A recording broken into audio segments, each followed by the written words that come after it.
A mente não pode ser decifrada por uma única abordagem psicoterapêutica. O que você acha dessa frase? Faz sentido para você? Principalmente se você for da psicologia, estudante ou já formado. E isso me interessa saber, realmente. Porque para muita gente da psicologia isso faz sentido, né? Isso é um anúncio que eu vi. Nem lembro de que era, mas era alguém da área falando, ou nem sei se era da área, mas era da psicoterapia. Falando disso. E assim, para mim essa frase não faz sentido nenhum. Não faz sentido. Por quê? Psicoterapia não é para explicar a mente. Não necessariamente o objetivo dela é explicar o mundo, explicar comportamento, a mente. É tratar alguma coisa. Então, só que por que que faz sentido para a maioria? Eu estou chutando, mas para muita gente da psicologia faz sentido. Não, eu chuto a maioria tranquilamente. Uma grande maioria.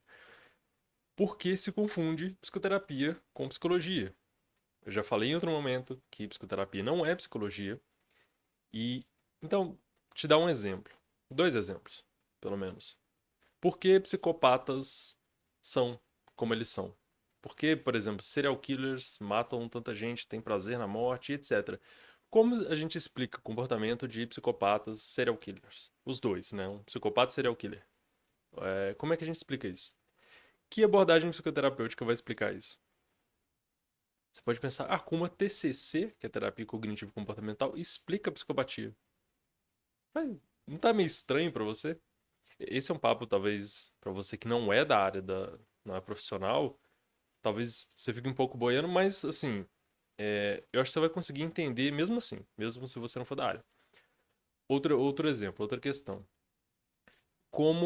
Quais são os efeitos das luzes de trânsito nos motoristas? Que reações elas causam? Como que as pessoas reagem? Em que velocidade? Como que é a percepção de luminosidade?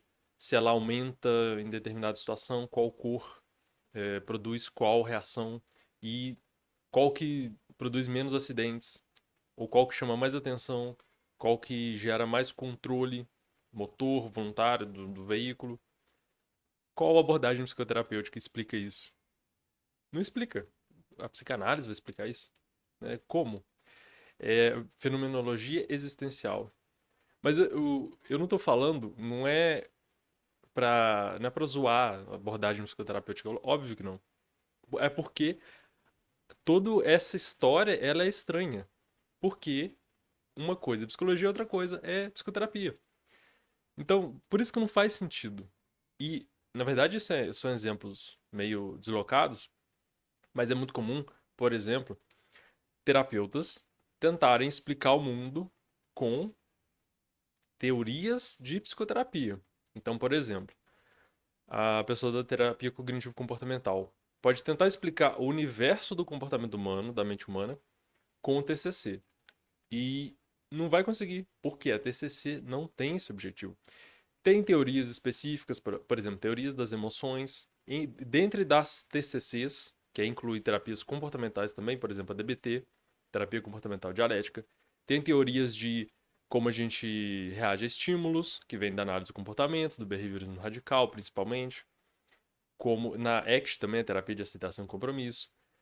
Nas teorias mais cognitivas, também. Na Beckiana, do Albert Ellis, que é a TREC, também tem teorias sobre crenças, sobre questões cognitivas.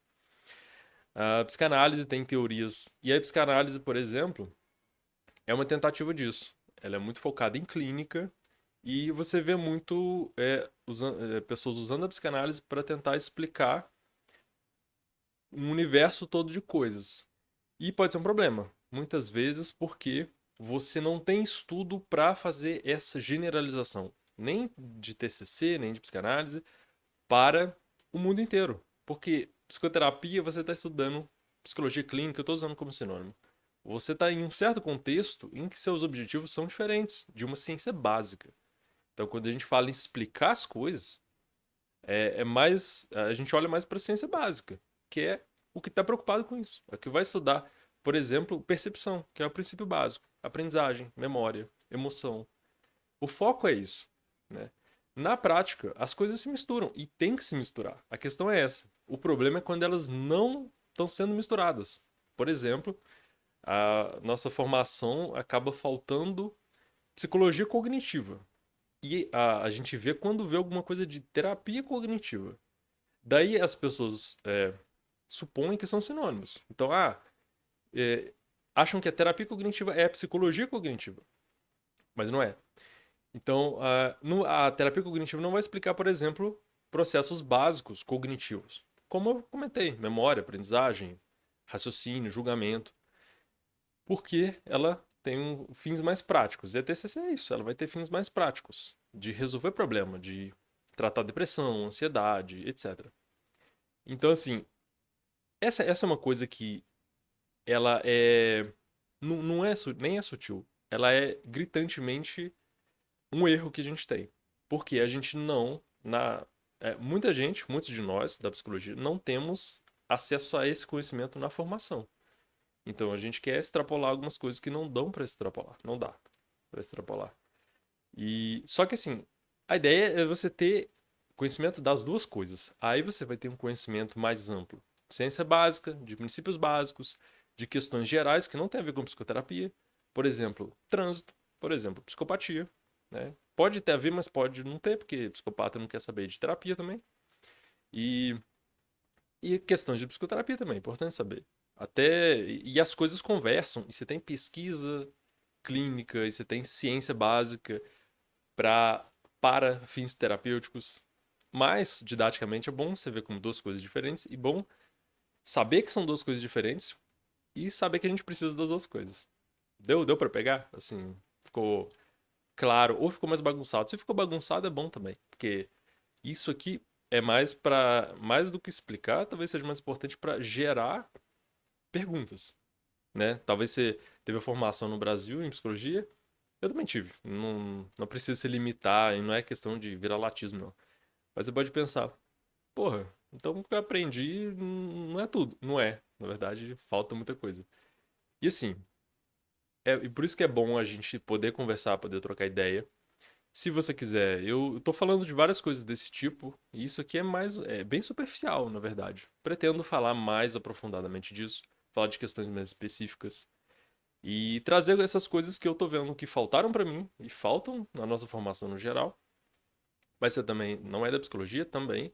É para você, principalmente pra você. Então, espero que você tenha entendido e comenta comigo. Se você não é da psicologia, se deu pra entender mais ou menos a ideia, pelo menos pelos exemplos, se deu pra pegar. Se você é da psicologia, comenta pra mim como foi a sua formação, se você sabia dessa diferença.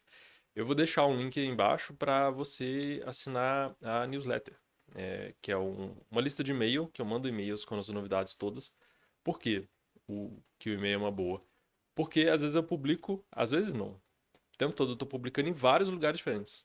Aí talvez você, na rede social você não vê, ou publico no blog, talvez você não vê, eu publico no YouTube e você não vê em outro lugar. Então o e-mail eu junto essas coisas que eu tô publicando, as novidades, e mando por e-mail. Então é uma boa. E também tira um pouco dessa confusão de rede social, muita coisa acontecendo, um negócio muito rápido. Te dá um tempo, o e-mail é uma coisa mais tranquila. Dá tempo de você ler com mais calma, sem ficar perdido ali na bagunça toda de informação. Vamos conversando aí, fala comigo. Vamos desenrolar a ideia. Que dependendo, eu posso gravar mais sobre isso, gravar mais, desenrolar mais, dependendo de alguma dúvida que você tiver. Que é um assunto legal pra caramba. E necessário. Absolutamente é necessário a gente falar disso. Um abraço.